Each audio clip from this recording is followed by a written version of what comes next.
Hello and welcome to an art talk titled Amplifying Black Art with Osi Audu, as part of a series of artistic expression and intellectual interventions for the Black Story Project, a virtual interactive exhibition organized by Gallery Cosmos and supported by the Cosmos Foundation.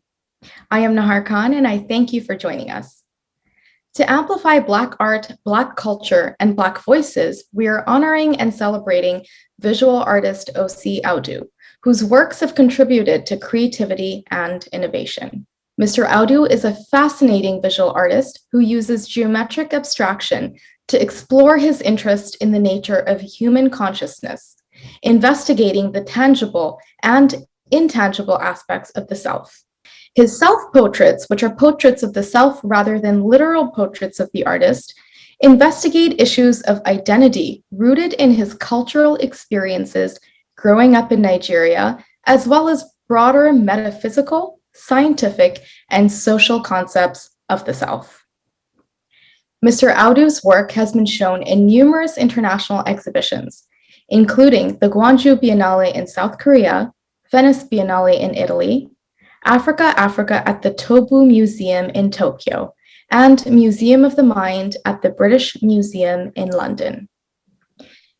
Mr. Audu's work is in a number of museums and corporate collections, including Newark Museum, the National Museum of African Art, Smithsonian Institution, British Museum in London, Horniman Museum and Gardens in London, Hood Museum of Art in New Hampshire, Mott Warsh Collection in Flint, Michigan, Sony Classical in New York, and Fidelity Corporation Art Collection in Boston, Massachusetts. Recent awards received by Mr. Audu include the 2020 New York Foundation for the Arts Fellowship Award and Paula Krasner Foundation Grant for 2018 to 2019. Inspired by his works, an image of Mr. Audu's painting is being used in the design and mural of an apartment complex in Detroit, Michigan, named Osi Art Apartments. The eye-catching building will have a sawtooth roof and a red and yellow mural on the facade, designed in collaboration with the artist. We hope today's talk will offer insights into Osi Audu's work and his unique contributions to Black arts and culture. I would now like to welcome our distinguished speaker, visual artist Mr. Osi Audu, to deliver his art talk, followed by a Q&A session. Mr. Audu, thank you for being here with us today. The floor is all yours. Thank you so much, Nahar. I'm really deeply honored to be invited to take part in the art talk, and really appreciate the opportunity to talk about my art and go into some of the inspirations behind my work. Thank you so much for that wonderful introduction. My work, basically, the manner in which I'm going to present this, I'm going to talk about my drawings first. I prefer to call them drawings, even though they look like paintings, but they are works on paper. What constitutes a drawing or a painting is a topic for debate, I'm sure. But I'll talk about my drawings first and then talk about my paintings after that. My drawings are about blackness. Blackness, not necessarily as an absence of light, but as light that cannot be perceived by the eyes. You know, if we take a look at the electromagnetic spectrum, we find that this section we can actually perceive by the eyes, you know, from infrared to ultraviolet, is actually a very narrow band. There are, you know, like X-rays, gamma rays, and other aspects of the spectrum that are imperceivable. And one, if you don't see it, one would assume it is black. So my work speaks to all that is imperceivable about the nature of human consciousness. Nobody knows the origin of it. No one knows the exact nature of it, but it's a deeply fascinating subject. And I believe that subject has, you know, captivated artists from time, especially African artists, traditional African artists, and they devoted most of their work influenced strongly by abstraction, to trying to represent what this intangible essence of being is. I am just working in that same tradition. So in my drawing, I use black pastel, which is matte. I prefer the matte black pastel because I contrast that with the sheen of graphite to create containers, which are very geometric, with additions to it that would represent or suggest or evoke perhaps hairstyling, as in this particular one, which is self-portrait with braids done this year. And you can see a circular container with, you know, shapes suggestive of hair, you know, braided hair and stuff like that. So in some cases, I do include geometric shapes that would represent like a protruding mouth or nose, as in this case. Also with a shape, a rectangular, well, geometric shape, as a standing or representation of, you know, a hairstyling tool. So my work is usually focused on the human head. Most of the shapes, like I said already, are very geometric. And there's something my work relies on, which is this our tendency to anthropomorphize things, you know, by which we tend to ascribe human characteristics to things. Like a box, you know, one might see any protruding part of it as a nose or as hairstyling or as eyes. Perhaps it's sort of weird eye in the back there looking at you. This tendency to anthropomorphize is what my work actually relies on. You can see another example here where there's, you know, this hairstyling that's sort of like balls or tiered balls on top of the head, like pom-pom balls, and an indication of a mouth perhaps there. It is not illustrative by any chance. My focus mainly is how to use geometry and bring geometric forms together in the way that are suggestive or elusive to aspects of the human head. This is another example of that. This work was actually shown in the collateral exhibition during the Venice Biennale, curated by Sundaram Tagore. It's self-portrait number 2, and again, just working on a basic geometric cylindrical shape with suggestions of an eye over there, and, you know, possibly a mouth or even a nose. Another eye there, very abstract, obviously. I don't tend to use light and shade in my work. I don't use light and shade at all. I just use flat, you know, shapes, juxtaposing this very dark, light absorbing properties of black pastel with the light reflecting sheen of graphite. And because these are, but I tend to use linear perspective. And this is another one where the line of perspective is going back. You know, it's just going back right there. And again, like a mouth here. This is the second piece I showed at the, you know, Frontiers Reimagined was the title of that exhibition at the Venice Biennale in 2015. And I use linear perspective where the lines go back away from the picture plane. And you still get a sense of a volume, even though these are completely flat shapes. You get a sense of a volume. It looks three-dimensional, but purely based on linear perspective. And in this case, you can see geometric shapes here, you know, circles, concave and convex, and suggestive of profile, maybe an open mouth or an eye or a nose. So we have this natural, I certainly have it, tendency or propensity towards anthropomorphism. And because these shapes are totally flat and, juxtaposed, next to each other, my work tends to look at once flat and three-dimensional. And these are, some of the viewers of my work have seen this as something that creates a kind of space warping visual element, visual aspect, whereby the center of the drawing at once seems to be receding because of the linear perspective, obviously receding, but at the same time tends to be advancing towards the picture plane, towards the viewer. So this gives it the kind of push-pull on space, which has been noticed, especially by the critic of the Village Voice when he reviewed an exhibition I had at the Scoto Gallery. These are like geometric abstractions that have this, shape-shifting and space warping geometric abstractions, they call them.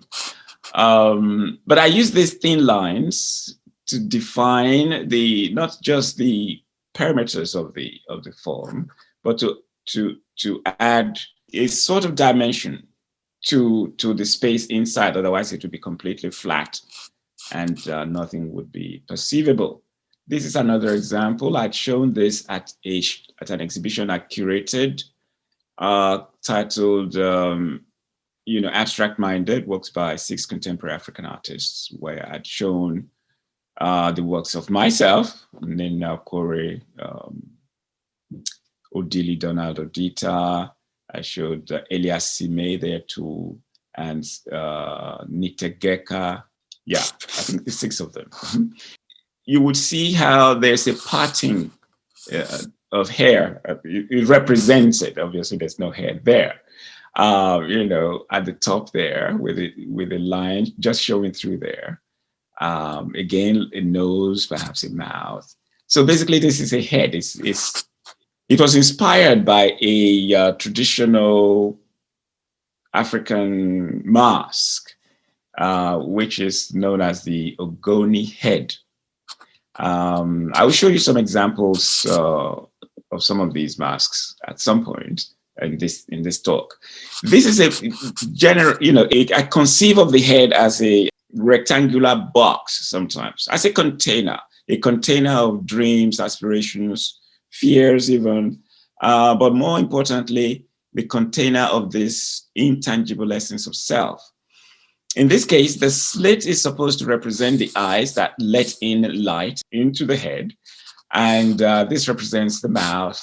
And again, the linear perspective thing receding, pushing back, and again, at the same time, appearing to advance. This work was inspired by this Fantido. And you can see how the ears here, if they are intended to be ears, but I see them as ears, very geometricized ears. And you can see the same thing that I've applied here. So there are some elements. Obviously, I don't take the whole thing because it's being inspired. I'm being inspired by them.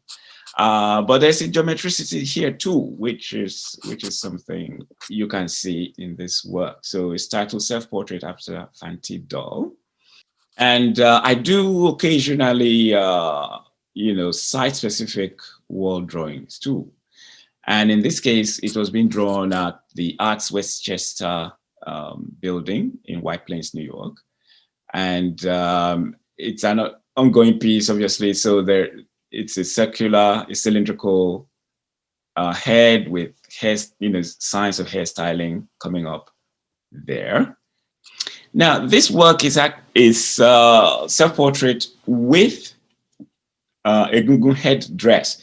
Now, the Egungun in Nigeria, when I was growing up, I witnessed a lot of Egungun masquerades, on the streets of Lagos, where I spent most of my youth.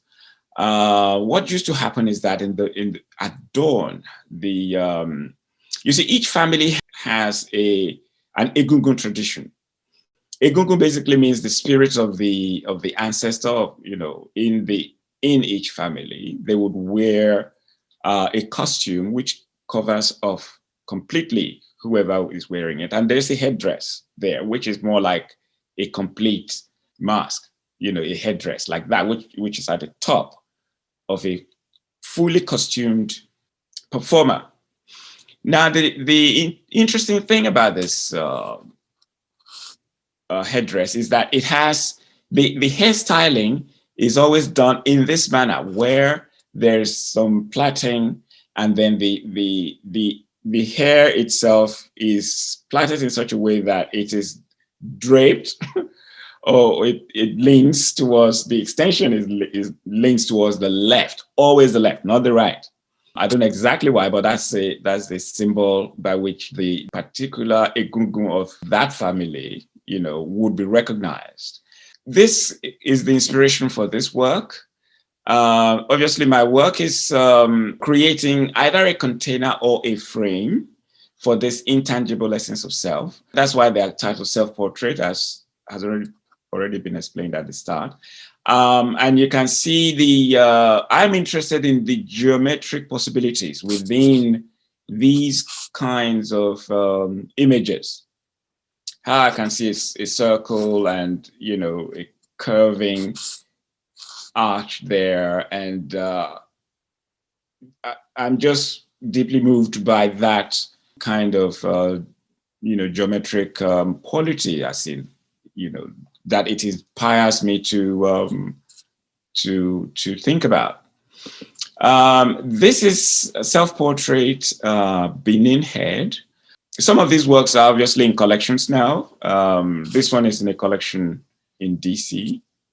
This is the one that is like a frame, framing the intangible essence of self. But when you see the work that inspired it, which is the head of a queen mother, in Benin, I did spend quite a bit of time in Benin City, in Nigeria, where I was a lecturer for a while at the University of Benin.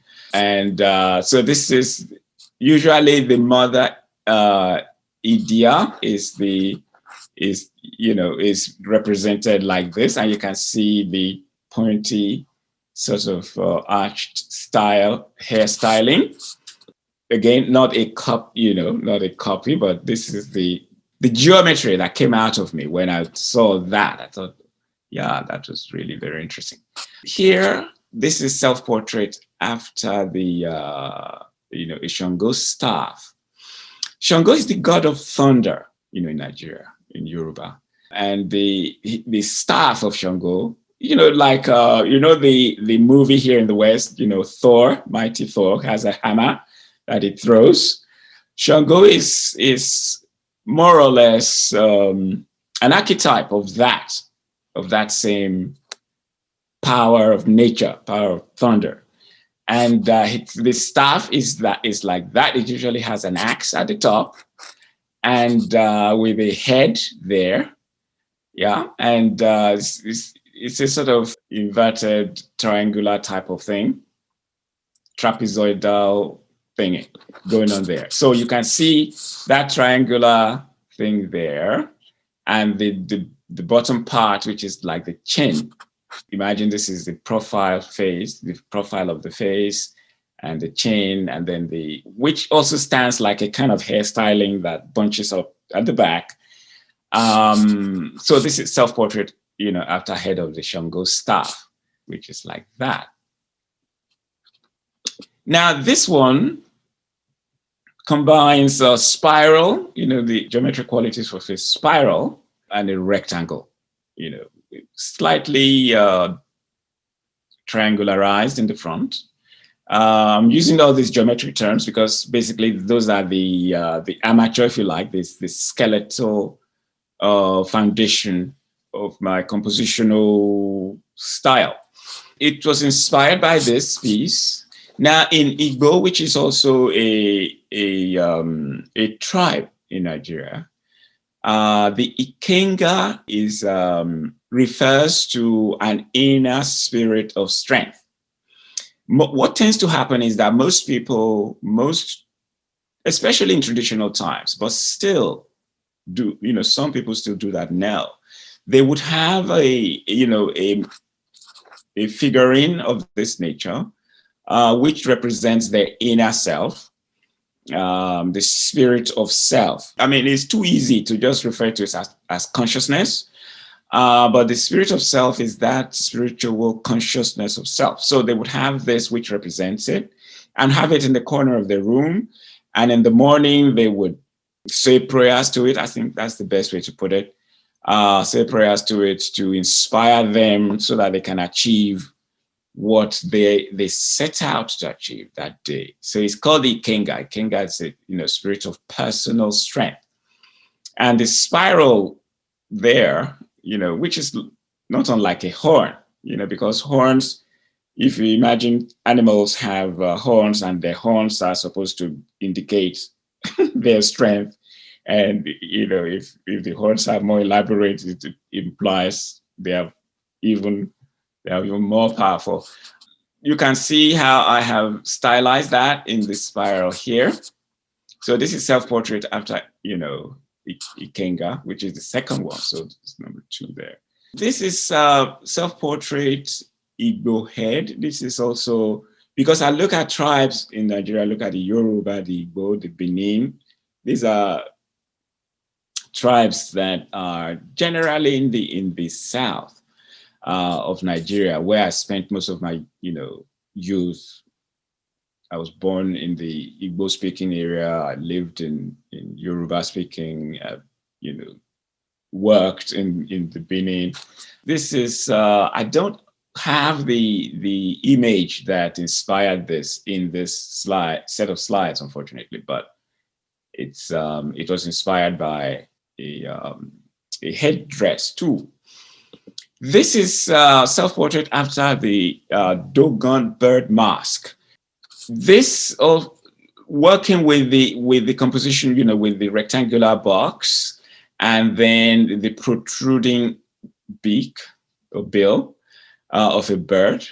I had visited the Walewa house and they had some masks there, and I took the advantage to take pictures of them.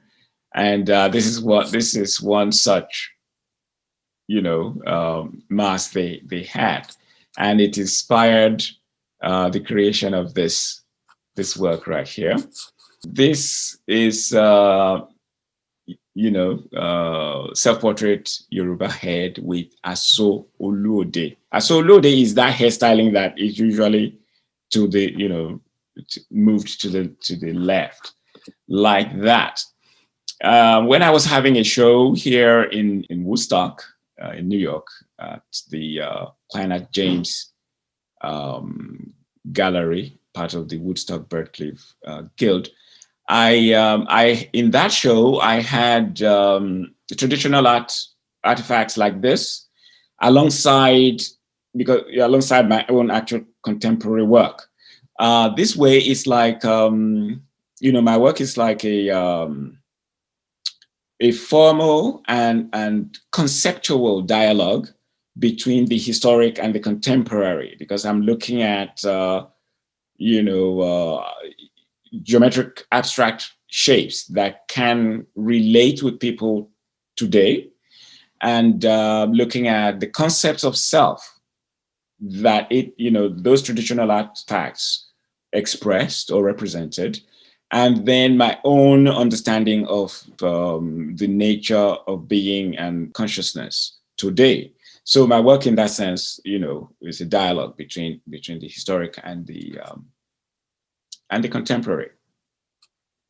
So I'll be talking about my paintings now. I tend to use this is titled Self-Portrait Red Cap Chief. It's very, very geometric, maybe most unlike a head in this case. But if you imagine a rectangular frame and the top end is pushed forward, like there's a sort of hat that a flat top-ish hat that people wear in Nigeria as a mark of recognition of their status in the society. they are called the red captives. They are usually red, like that. And these are red captives in Nigeria. It's very, and it's a status. It's a status symbol. So it inspired this work. It requires a little bit of a stretch of in imagination to look at this as a chain. A head resting like that, but that area right there would be the cap on a head, in two halves, cap on a head. So this is the red captive. Obviously, the outside would you would expect the outside to be red, and then the inside not. But there's red there. Is the nature of how art is not an illustration. There's red in there, and then there's the yellow. So my aesthetically, what I'm putting together is this dialogue between this yellow and this red. And I tend to use color in a way that that is like, two people singing, two different voices, like a soprano, for example, duetting with a baritone or a tenor. And as they sing a phrase, their voices or different pitches in their voices sort of creates a space in between them. It's a kind of sonic space, audible, auditory space. And that, I imagine, that space created by those two voices will be describing an intangible essence, which is what I use to represent the intangible essence of self. So this is the red captive. The red captive, the very first one I made in 2016, was actually used as inspiration for this, for the Osi Arts apartment, which is ongoing now. They broke ground in October last year. On my website, there's a video. There's a video on my website too, where you can watch all the links, including a YouTube video for the groundbreaking of this. It's projected to be completed in the spring of 2022. Even the shape of the building itself was inspired by the shape, the overall shape in there, because they did see something architectonic in that composition, and it inspired them to make that, which I was very thrilled about. I use different combinations of color. I tend to use two colors mainly, but lately incorporating two other colors into a composition, but mostly I use two colors. One lighter chromatically and the other darker. These two are bright colors, but chromatically the red is darker than the yellow, just to give something so that it enhances the creation, creating a volume. Otherwise, these are two flat shapes. There's no light and shade there at all. So, but it still reads at once as flat and as three-dimensional. This is titled Whistling, because there's a protruding mouth there, as if whistling a happy tune, because the colors are bright. This is a red captive number 8. A good number of them have been in collections right now. These are the smaller formats. I tend to work in formats usually not smaller than this, but as big as 76 by 95 also, which is more or less the same as this. So, and all kinds of sizes in between that. This is 22 by 31 after a head of a penguin figure. Again, I do not have the picture of that here, but it's the hairstyling is such that it is, bunched to the back. The profile of the face is here, and still exploring that, interaction between the yellow and the red. I do also explore interaction between two other colors, like the coolness of blue and the hotness of red. where in this case, the red was the darker. Now the red is now the lighter. So all of these things, color relationship is very, very, very relative. This is after the Egungun hairstyle, which is the same as this. This is another type, another version of the Egungun hairstyle. The person who made this work is Ojerinde, actually, made in 1914. So the inspiration for that, you can see the head again, and then that hairstyling, which in a way looks like a handle too in this case, but you know, I like my work to position itself at a point where it can apply to this and that and so many things, so that it doesn't preclude any kind of interpretation. Because even though my aim for making a work, you know, my inspiration for making a work is just that. But what people read into it is all theirs, and that's the beauty of a work of art, that it speaks to people on their own terms. Right. This is also a red and blue. There are two different kinds of red there. There's the vermilion type red, and then there is the what is called the pyrrole red. It's a new kind of red. When I was in school, I was used to only the cadmium red, but there's the pyrrole red now, and then the ultramarine blue against the cobalt blue. So all of these have their own visual effects, and I thought to bring two colors that are close but different, and two other colors that are close but different. And the triangularity of the top bit there was inspired by there's the hairstyle, there's a Yoruba hairstyle with the triangular geometric thing at the top, the way the hairstyling is done. This may not be exactly the best example of it, but I try to use images that are in public domain, that are free to use. And this is the one I could find. Otherwise, if you Google your Yoruba hairstyle, obviously Google, then you will see a lot more examples. And that also inspired this, where I looked at green and green and blue, and green is obviously the lighter color in this case. It's very difficult to find any color that would be darker than blue except purple. Yeah, so these are frames for the intangible essence of self, inspired by abstract geometric possibilities I see in some of the traditional African art. In this case, I'm using 4 colors, but breaking even the yellow down into 2 different types of yellow. Cadmium yellow, well, it's still cadmium yellow dark, and then cadmium yellow medium. And this is the ultramarine blue, and then the cobalt blue, and the very light blue there, which is more or less like a sky blue, but it has this, what is this color even called? Phthalo blue in it, light phthalo blue. The pyrrole red there.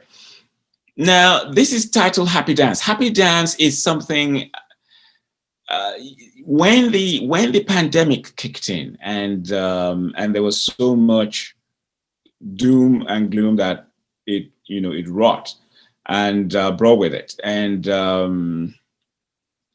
it was like a response, a creative response to that. We're still in it, more or less, to that period where something happy needs to come into this setting. People need to engage. I needed to engage in happy thoughts, and it's a sort of forward-looking too to when the whole pandemic thing would be over, and the happiness that would come with that. Now, there's a work, a traditional African piece that inspired this. It's very, very geometric. I probably should have brought brought because I can't, I don't have copyright to to to include it here. But I can obviously describe it. It's a very geometrically carved body, like a zigzag, right? With a semi-geometric head, oblong-ish. And it is usually hung upside down in an initiation hat.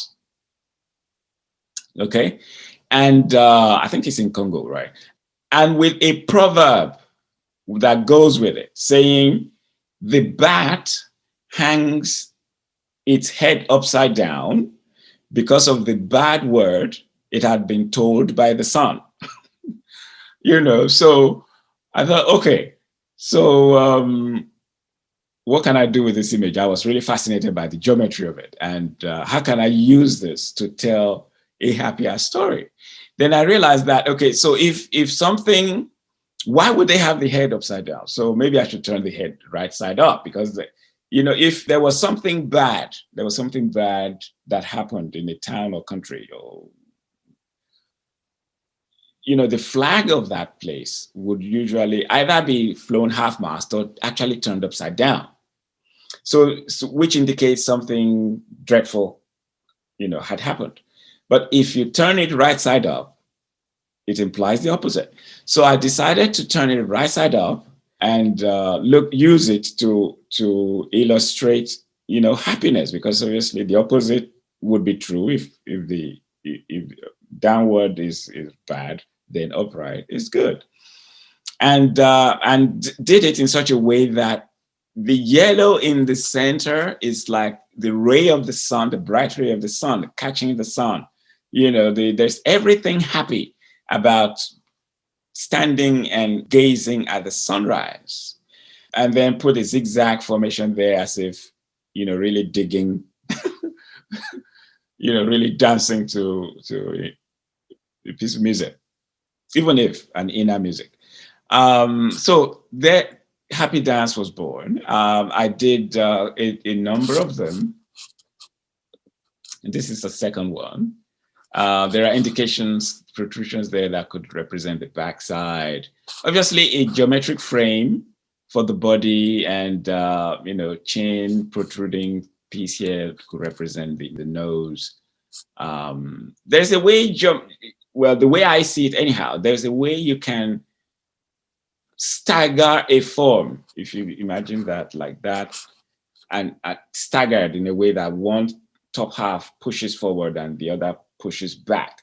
This is a recurrent theme in my work, because it just gives opportunity for things like the nose to suggest itself, back of a head and stuff like that. So this is Happy Dance number 7. This is another happy dance where I'm looking at purple in this case, and the same body more or less as that, but exploring a different color combination.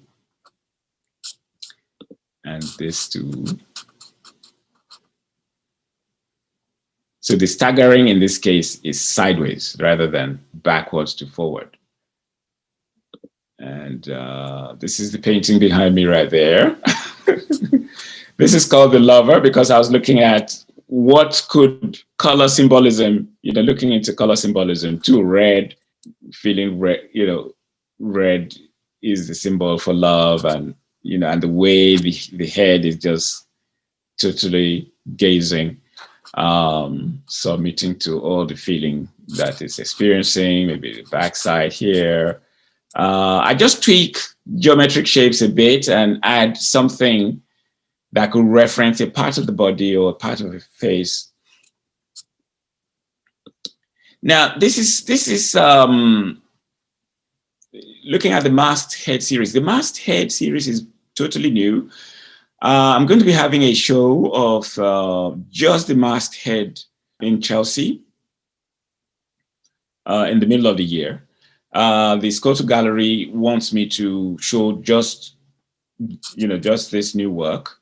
There's wool stitched through canvas. This is done on paper, mounted on canvas. There's You see there's yarn there stitched through, the canvas on paper, white over the black, and then black wool yarn over the white.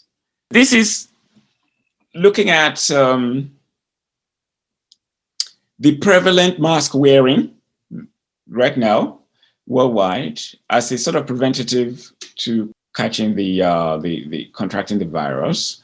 But this just made me look at the use of mask wearing, mask wearing in general, and looking at Nigerian culture too. What has mask wearing been used for? I'm fascinated by the way in which, at once, it conceals the identity of the wearer. Most people don't, wearing masks now, you don't really know what they look like if you see them without their masks. With their masks on. It conceals the identity of the wearer, but at the same time, it reveals something of the unconscious, if you like, or the subconscious, something of the psyche. Because I think Christo in the West also explored this, where he would cover a whole building, like the Reichstag or something, in cloth, and then you see this sculptural, strange, not necessarily menacing thing that emerges. And so mask wearing is a tradition which has a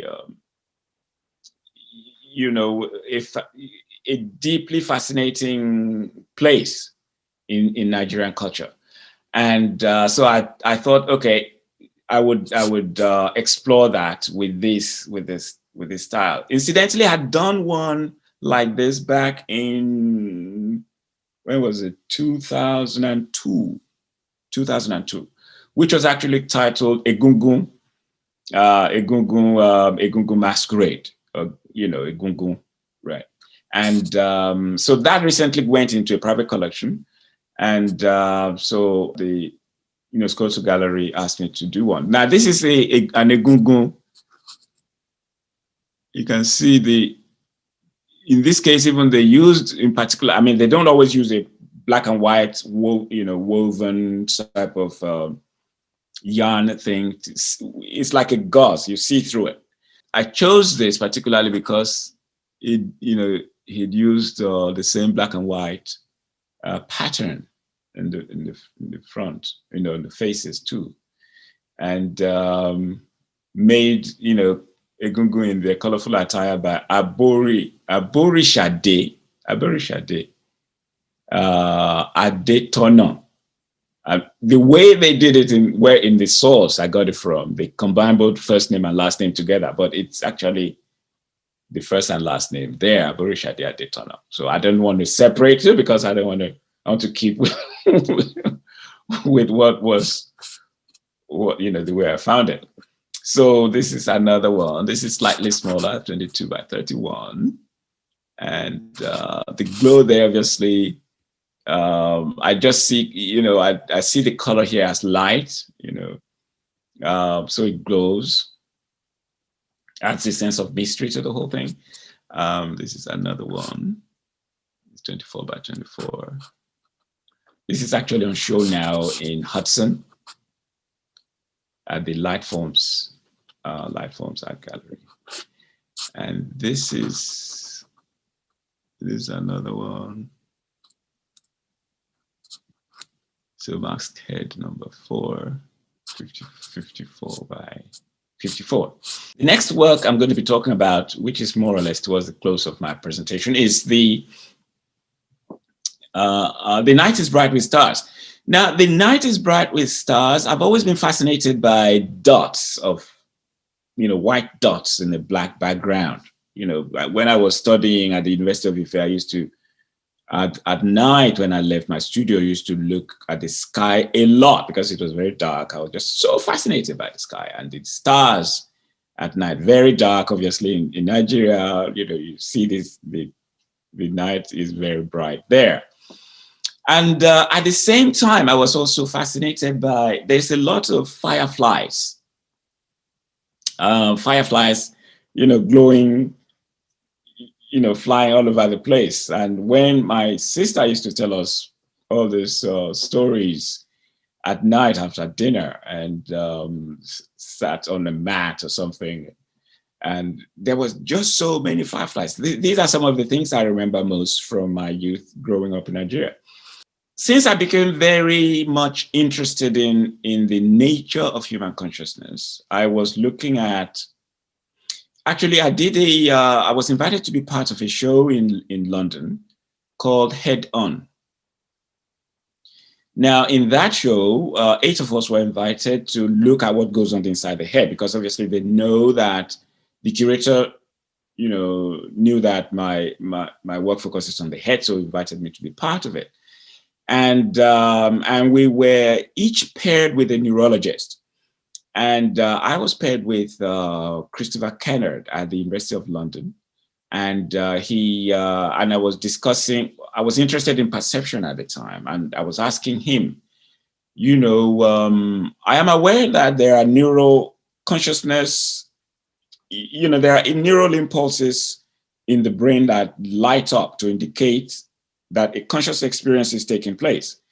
And you can see this lighting sparks, rather, in the brain through an MRI scan.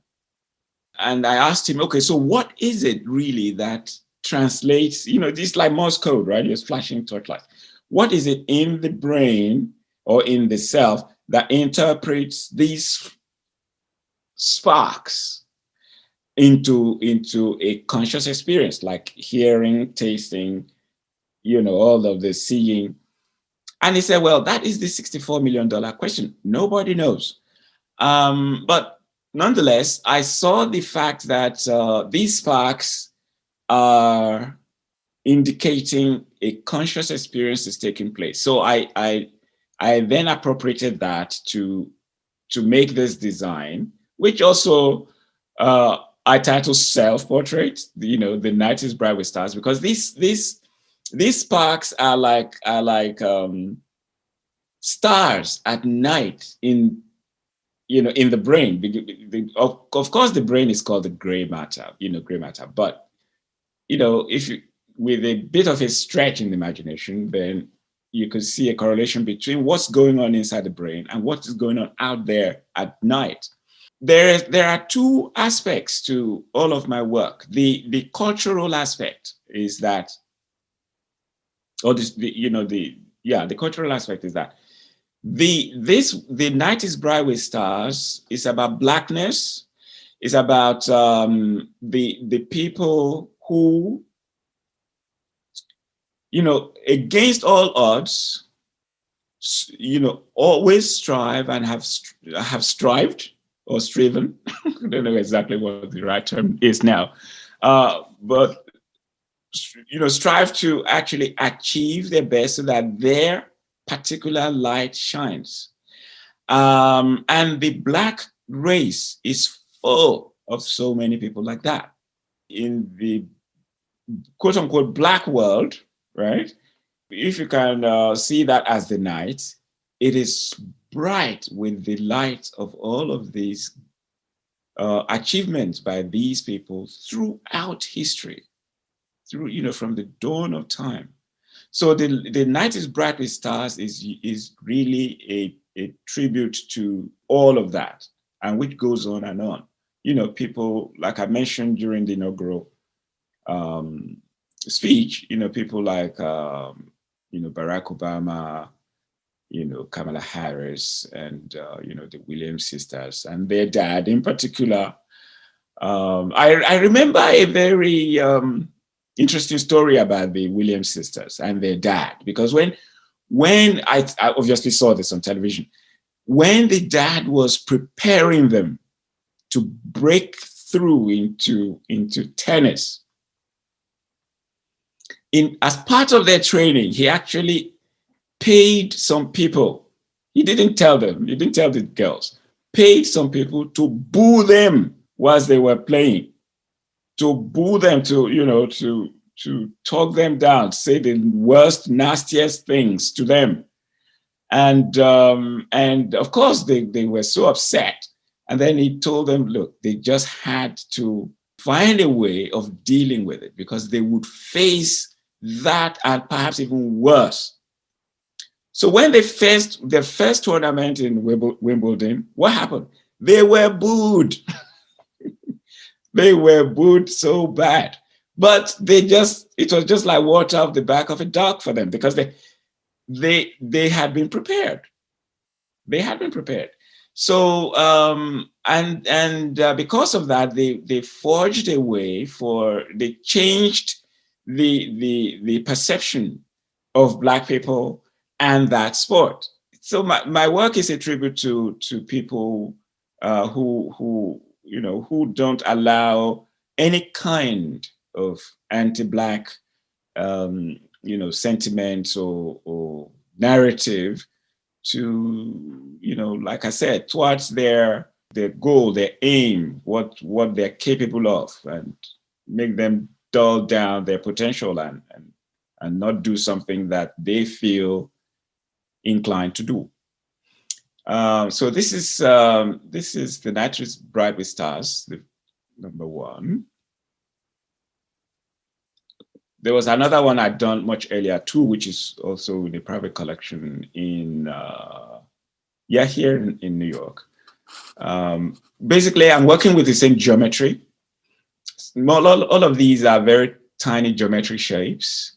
And some of these shapes actually can easily be a shape for my, three-dimensional looking heads. The third one.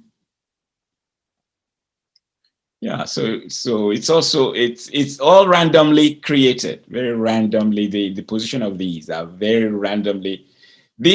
Usually I work with a sketchbook, right? I work with a sketchbook. I sketch for my composed works, right? These ones, all of these. I use a sketchbook. But for this, I don't use a sketchbook. I just let the composition happen automatically, whilst there, so, and I don't edit it out too much. I don't know whether stream of consciousness is the right term, but I get the canvas ready, and I know there's going to be rectangular space there, and sometimes not. I just use the full canvas, and I just start working, and I just keep creating it right there. So the creation of these works happen. The point of inspiration is at the same point the work has been made. But for the other ones where I use a sketchbook, the point of inspiration happens much earlier. Even though whilst the work is being made, a lot of aesthetic decisions and compositional decisions are being made all the time, because there's usually a difference between making a sketch on a very tiny 2x4 page and then in a large scale 76 by 95 inch canvas. So each of them, I enjoy working in both modes, and that's all I have prepared to talk about. Thank you for an insightful art talk, Mr. Audu. There is a lot of empowering aspects to your art, and the inspiration of your work rooted in African, namely Nigerian statues and sculptures, are especially interesting. And, the aspect of the African red cap, which is worn to show pride in African culture and history, is beautifully created and reflected and integrated. And I really see how identity is addressed through the head and hair presented in your work. I also especially find the use of color to create the visual effects, as you mentioned, especially interesting and very, very unique. So thank you for taking us through the thought process behind your work. Thank you so much. Thank you. I would really like this opportunity to delve into a short Q&A session. Mr. Audu, in your work, you explore the nature of human consciousness, examining themes of dualism through the creation of a sense of self. You draw inspiration from and explore the physical and non-physical dimensions, known as the inner and outer head of the Yoruba traditions in Western Nigeria. How would you describe the process behind the construction of a sense of self? Well, let me refer back to this, which was the start of my presentation.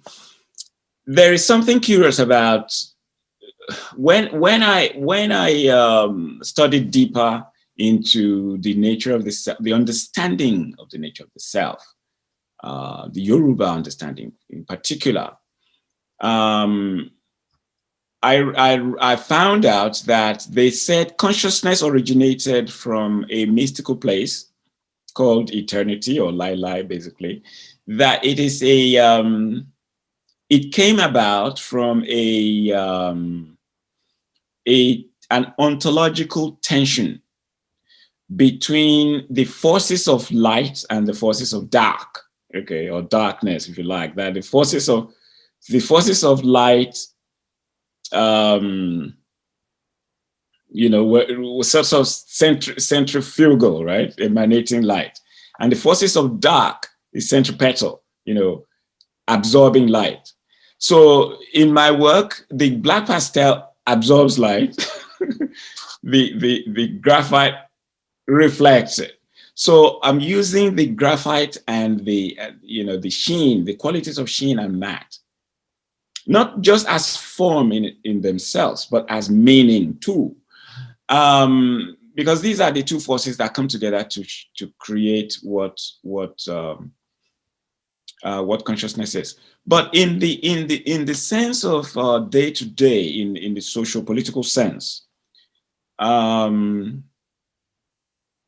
this essence of self is intangible as it is.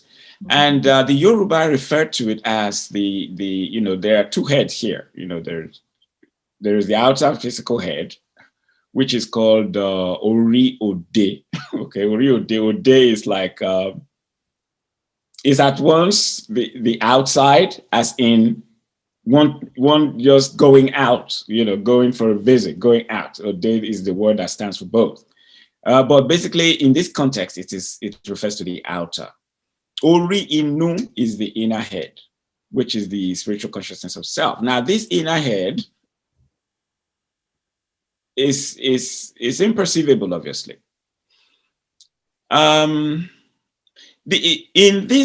Especially in this global age that we're in, where boundaries between nationalities. For example, I have. At best, I am a dual national, right? I was born in Nigeria. I have a nationality in as a UK citizen and also as an American citizen. How do you create a sense of identity? Is it what your skin looks like? Is it what your parents' skin look? For example, my son's wife is Dutch, right? My grandson is a product of both, right? So how do you determine who you are? I think my work actually takes it further down, takes it deeper, and to look at the fact that whether one is white, black, a mixture of both, male, female,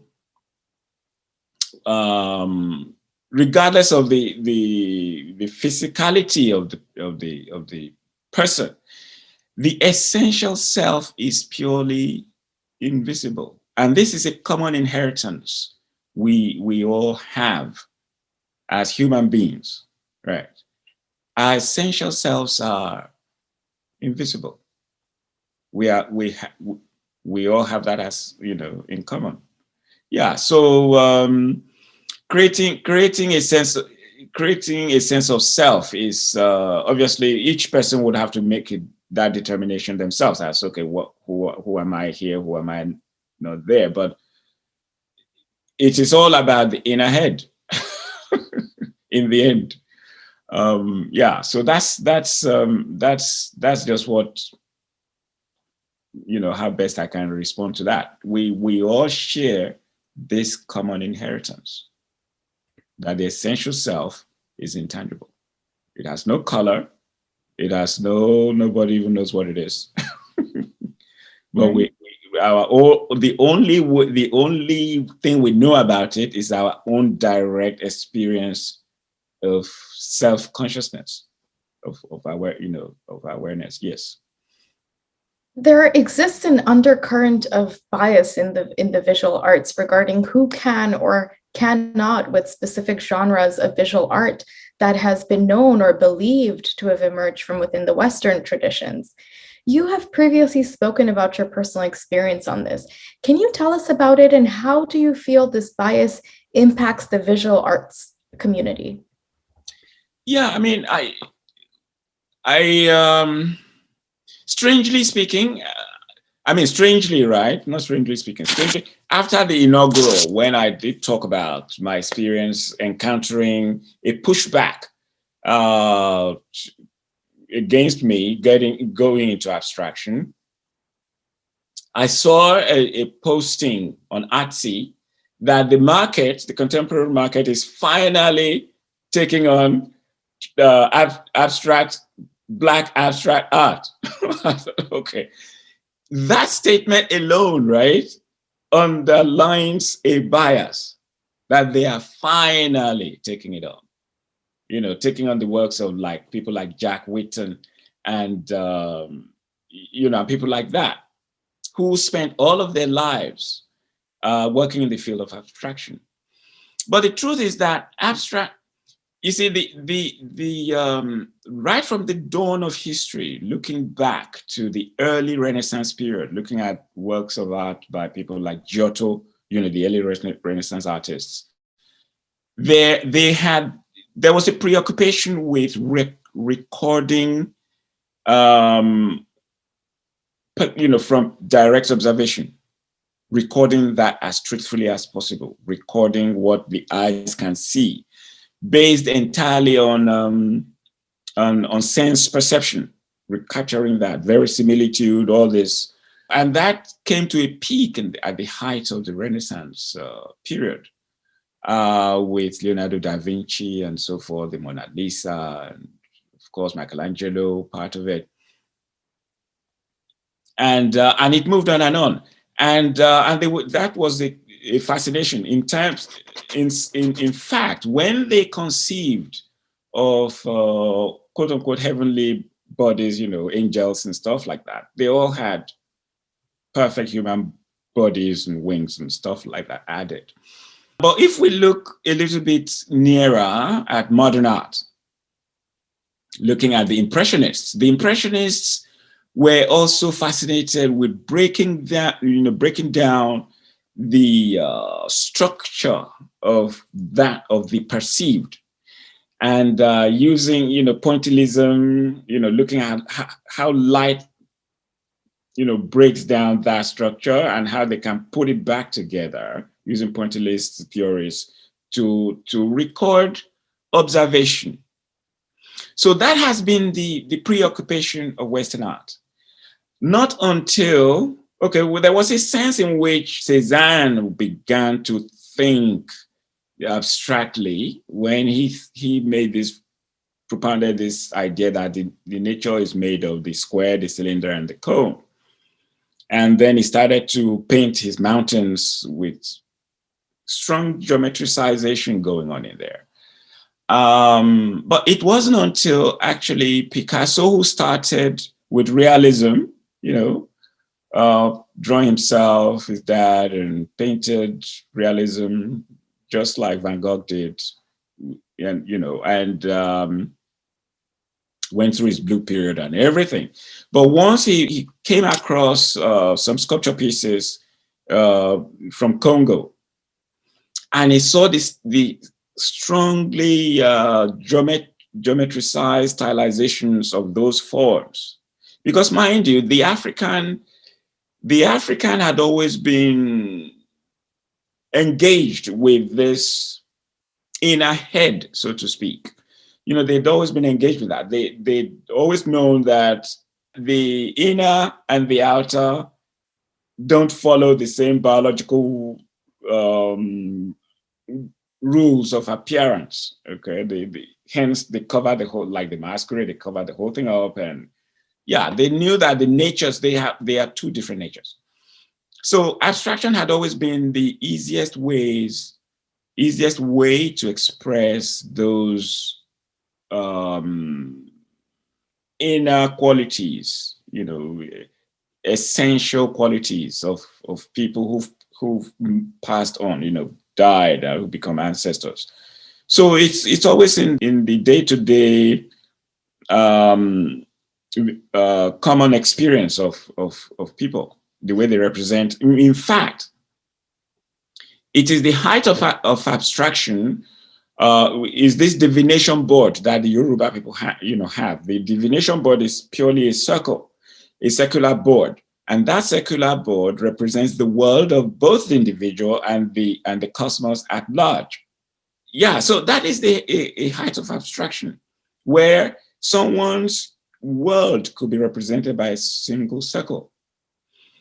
Anyhow, so it was after Picasso came in contact with that way of thinking that he really threw out his realistic representational practice and embraced geometry as a way of incorporating and including something fresh, something engaging, something which is not necessarily divergent in a negative sense, but something totally different. And the Demoiselle d'Avignon was part of the products of his thinking at that time. And that was really when abstraction started to catch on. And it went on and on and on. And people then in the West pursued that. Brancusi, even more, moving closer now to the 20th century.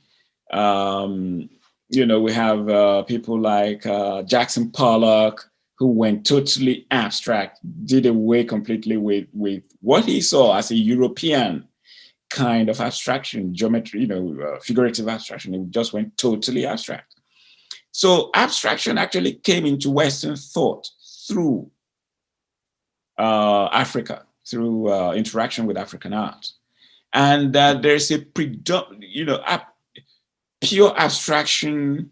There's a lot of it in the patterns and decorative traditions of in African art, like in the fabric design, in decorations on pots and stuff like that.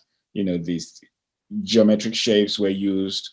So it's something. So when you then face a bias, when people then think that, okay, you're an African, you're incapable of thinking abstract thought, you think, hang on, where did it all come from?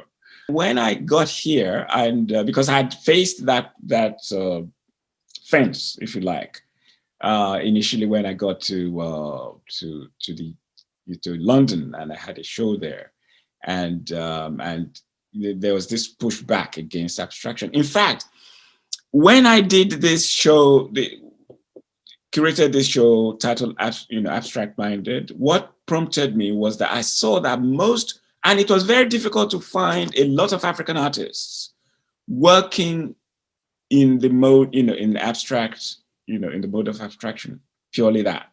It was always figurative. Nothing is wrong with figurative work. Okay, nothing is wrong at all.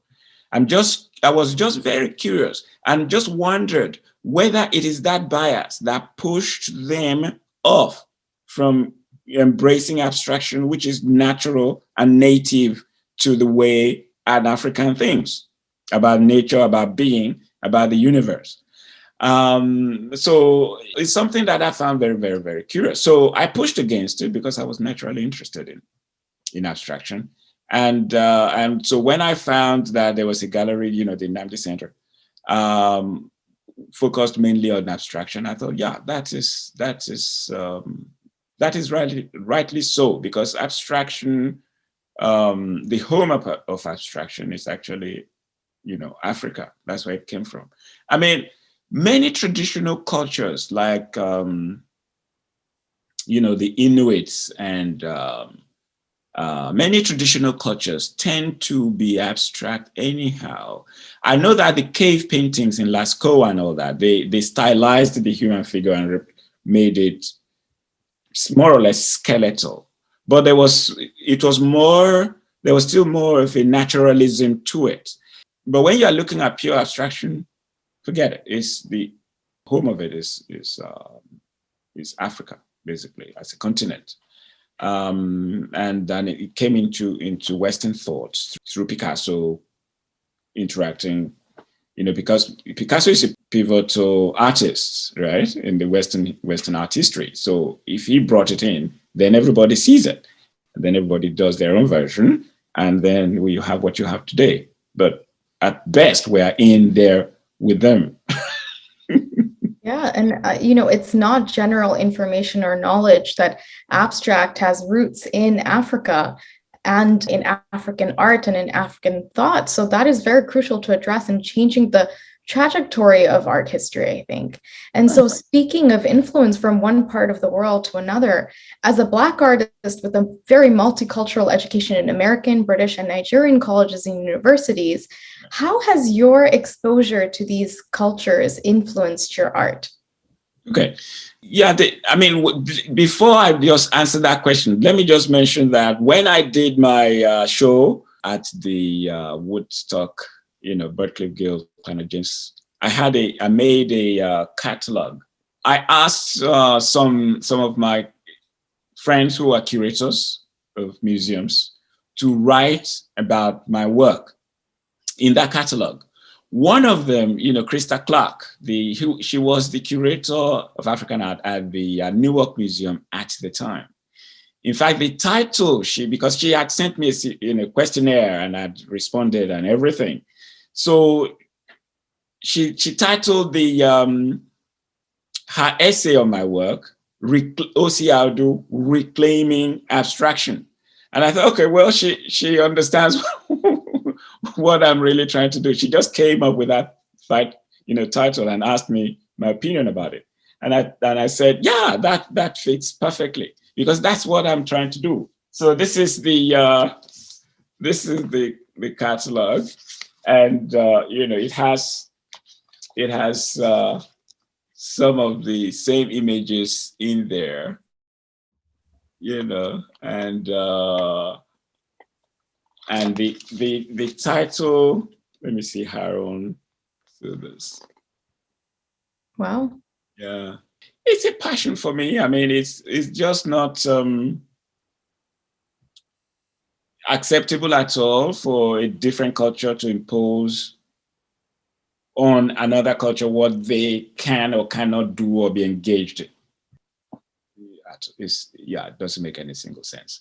So in terms of my experience in growing up in Nigeria, my immersion into the way art, the performative art, because you see all this tradition, this Egungun masquerades, and you engage with it, it becomes part of you, and yeah, and I studied. In fact, when I studied art at the University of Ife, I studied the academic art, where we learn to draw and paint from direct observation, where the model is there, you're painting.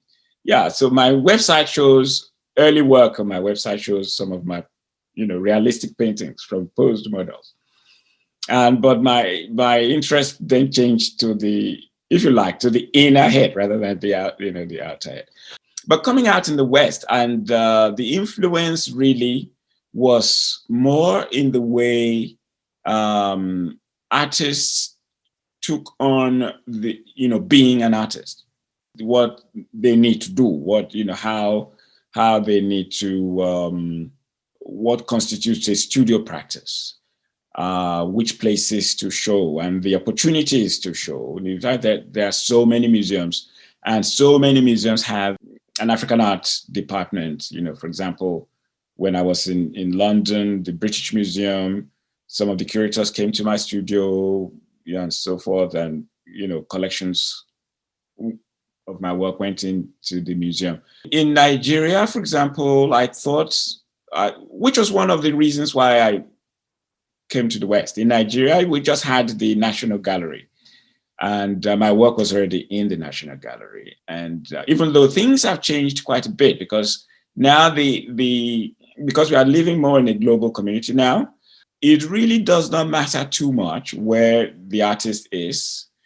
There's the internet and everything. People can hear about you and know about you and can invite you to do shows here. And so it really doesn't matter. But what I was really impressed by was seeing all of those. Whenever you see the history of art, you hardly see any African art in the history of art book. You will see from all the way from pre-Renaissance to Renaissance and modern, and you don't see anything else. I stepped into, because I used to teach, right? I stepped into a classroom and I saw a whole chart on the board of one teacher, the history of art. Then there was nothing African there. There was nothing anywhere else from anywhere else. I said, okay, so we need African artists to perform on the world stage to begin to affect people's concept of what a full history of art is. This is one of the reasons why I'm naturally interested about bringing in some of these ways in which Africans behave, our hairstyling, what is significant in the culture, red cap, chief, bringing this into the conversation. When people are talking about art, when people are talking about what is significant to a culture, to a race, and to a time. So my work is natural. I'm happy that my work naturally finds this inspiring, but it's very important, I feel, that to get a fuller sense of what the history of art on Earth, the human race is, everything has to come into that discourse. That's extremely enlightening and also empowering. So, I really thank you for that. Mr. Audu, your piece, Night is Bright with Stars, is inspired by the resilience of people who fight against all odds to reach their potential. From that space, can you speak to the importance of peaceful resistance and resilience in the face of inequity and oppression? Yeah, I think there are two evils, right, that one can face, right? Going through sometimes what can be described as going through the, living in the valley of the shadow of death, if you like, to quote is it Psalms or something biblical? I'm not a Christian, so don't pursue that further. But there are two evils there. One, there is that bias and that anti-Black sentiment, which is very repressive, oppressive, and can put you down. And there is the other thing that can actually, I think the best way I can put it is, hijack one's mind and is like dictate to one's mind the kinds of things that mind should be engaged with, and don't look at the stars, deal with this problem of existence. Don't look at any sort of scientific invention, deal with this problem right here. And so it just sort of hijacks your mind. I mean, I see it is very, very easily noticeable in the movie industry, for example, where if you find a movie by Black people, where there are Black people in it, it's either, okay, so I don't want to knock what Steve McQueen did, 20 years a slave. It's always about slavery, how the Black people are slaves, and, and all this. In fact, there's something that, Nnamdi,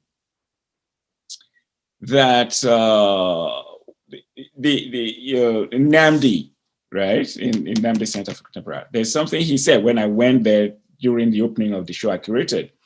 And he said, no one is born a slave. There's no slave, okay? They can be enslaved, but they are not slaves. Okay, so which is very interesting too. And there was one work which unfortunately I don't know the artist's name, but I was struck by when the show I curated traveled to Pittsburgh, and the curator there was showing me around, and the work was a text work. It said Black people exist in the future, which was a very powerful work, very powerful statement to make. And this always obviously made some people uneasy, you know, and you would say, okay, why would they get uneasy? Because someone says Black people exist. Was it your intention to make them not exist? So you can see how these are silent, you know, biases, you know, that people have, and how it plays out unconsciously, the unconscious biases. So one needs to be aware of those and stand on one's own ground and speak one's truth, right? And speak one's truth, and don't be swayed or dissuaded from being who you are, right? From pursuing your own interests, you know, from making movies that are not about slavery. You don't see a Black person and just see slavery all of a sudden. No, you should see other things. You should see joy. You should see happiness. You should see achievement. You should see the mathematical genius. You should see, a scientist who is inventing, solar cars. You should see all of these things. You should see all of these little things that the Black people all over the world are doing. Yes. Now that is because those are facts. Those are part of the factness of the Black existence on Earth. So don't limit it to just slavery, suffering, tears, and that's it. I mean, Viola Davis is a very powerful actress, but most of her acting, she's always in tears in them. You know, it's a story. I'm not saying don't tell those stories at all, but also tell stories like Will Smith, Independence Day, the Black person achieving, Black Panther, obviously, which I mentioned. Yeah, tell those stories because it inspires. It makes you look forward rather than backward. Absolutely. And I think this is something that keeps coming up as a recurring topic, the dangers of a single narrative. There needs to be the other narrative. And I think that's a really important aspect where the Black identity and existence of you, as you've mentioned, cannot be defined just by enslavement and struggle and strife, and that Black accomplishments and achievements also must be celebrated and amplified. So I agree 100%. Mr. Audu, recently there has been a surge of interest in African art and supporting Black artists. How do you perceive this surge of interest? The first thing I will say is I welcome it. In fact, there was as one of the evidence of that interest, I was in a television interview on CBS too. There's a clip of it on my website too. So they had asked the same question. I do welcome the interest. I think it's long overdue. I welcome the fact that the voice and the vision of the Black race in arts, in poetry, right? In music. The music has always been in, okay? Visual arts, maybe not so much. We thank people like Michael Jackson, James Brown, Otis Redding, with Ella Fitzgerald, with, Nat King Cole. Yeah, so in the visual arts, we now need to look at what is happening now. What is the state of things? What are these artists doing? Okay, so you don't want to miss the now. So I welcome it. I welcome that. Maybe it's a way of them looking at the art world, engaging with, because there's only so many Picassos you can see. There's always so many Jasper Johns, and once you've seen them so many times, the mind gets bored. You want fresh fresh things to look Right. at. So I'm happy that the gaze of the contemporary art world is turning onto to the Black arts, Black artists, what they are doing, and yeah, I totally welcome it. Yes, I have to agree. I also think that curatorial activism and inclusive curatorial practices become highly important. It's, committing oneself to challenging assumptions and challenging hegemony and heterocentrism, which we're so used to, and really just sparking meaningful discourse and disseminating new information and knowledge. And this isn't, it's also recognizing that this is not affirmative action curating. Right. How can we change the course of art history? That is the question. How do we garner more interest in counter-hegemonic projects like feminist and anti-racist projects? We have to reshape and, I think, reevaluate mainstream curatorial practices in the arts. And that's an important aspect. And it becomes our responsibility, I feel, to change that course of history. Right. Exactly. I mean, the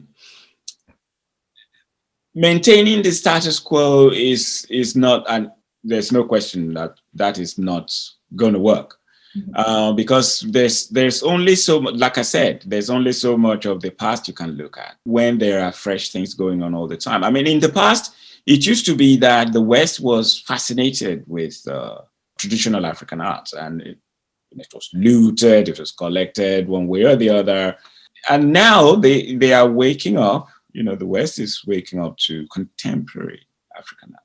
There's this notion that if you don't catch it now, then you miss the boat. Basically, you study it as a historical subject instead of studying it now as a happening thing. These things have to be questioned, because things are unfolding all the time. Ideas are, fresher ideas are coming out. As long as one is creating something unique to oneself, and adding to that conversation, either as an artist or as a curator, and a curator looking, using the curatorial eye to say, okay, there's this thing lacking in conversation. Let me bring about these works to trigger or energize conversation along those lines. So those kinds of conversation enter the mainstream of discussion or discourse even, about art in general. And then therefore all those, you challenge the hegemony, and you challenge the fact that there's so little of African art in museums. There was this thing about not enough Black faces, as in, Black skin, painted Black skin in museums. Is it James Marshall who did that was his course, his course even, and he made paintings of Black people, painted Black skin, and he succeeded in getting that into museums and stuff like that. And Kehinde Wiley too is doing the same thing, painting what I can see as populating the museums with images of Black people, Right. and doing a reverse colonization of that way. It's not a fight, but my viewpoint is that of reclaiming abstraction, and increasing or energizing the discussion of African art and abstraction, and bringing that into day-to-day discussion about African art, and in fact about art in general, because it had always been at the, it had always been there. It had always caused, abstraction. It had always been the cause of abstraction in world art. To be honest with you, I don't. I know what. So what I'm doing is different from what Kehinde Wiley is doing, and what I'm doing is more like a kind of how do I put it? you know what the neoclassicists did? They they they looked at classical antiquity and used concepts and imagery within classical art and did a sort of neoclassicist type work based on that. So my work is looking at currents of interest within African art, within traditional African art, even concepts there, and reinterpreting them, re-energizing them, looking at them from the lens of a contemporary person, and creating artwork that brings to the fore or seeks to project, present that for discussion in the contemporary art scene. So it's a kind of I don't know whether I call it a new new Africanist, or I don't have a term for it, but it is the best way I can look at it is dialogue between the formal and conceptual dialogue between the traditional and the the historic and the contemporary. Thank you, Mr. Audu, for delivering a remarkable art talk and taking us through the concepts, philosophies, and creative process behind your fascinating work. Thank you for your time today. Thank you so much. Thank you for inviting me to be part of this. Thank you. Over the course of the next several weeks, in addition to the Black Story virtual exhibition, there will be a series of webinars, interviews, text and video features, and resources to spark meaningful dialogue around issues of race, identity, and power. The Black Story virtual exhibition showcasing the works of 5 artists can be viewed on our website at www.theblackstory.com. To stay updated on the events to come, please sign up for our e-newsletter on the website. Proceeds from the Black Story project will go towards BIPOC CA, Black and Indigenous People of Color Creative Association. Thank you for joining us today, and we look forward to seeing you at our upcoming webinars. I was born by the river in a little tent, and oh, just like that river I've been running ever since. It's been a long time coming, but I know a change gonna come. Oh, yes it will.